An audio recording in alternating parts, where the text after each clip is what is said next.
Hi all, அனைவருக்கும் வணக்கம். இன்னைக்கு செவ்வாய்க்கிழமை 28/1/2025. எப்பவும் செவ்வாய்க்கிழமை அப்படின்னா மார்னிங் வர செவ்வாய் உரை 6 to 7 அந்த டைம்லேயே வெற்றிலை தீபம் முருகருக்காக போட்டு சுவாமி கும்பிட்டு முடிச்சிடுவோம். பட் இன்னைக்கு எழுந்ததும் கொஞ்சம் லேட்டு. அதுக்கப்புறம் தச்சுக்குட்டிக்கு எக்ஸாம் இருந்தனால அவர் கூட கொஞ்சம் உட்கார்ற மாதிரி ஆயிடுச்சு.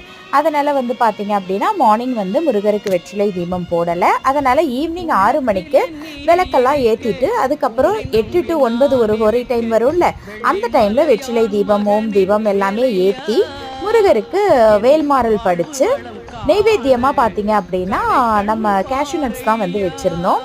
அதுக்கப்புறம் வேல்மாறல்லாம் படித்து பூஜையை சூப்பராக நிறைவு பண்ணியாச்சு. இப்போ நாங்கள் படுத்தாச்சு. நாளைக்கு ஒரு புது வீடியோவோட சூப்பரான வீடியோவோட பார்க்கலாம். Bye bye.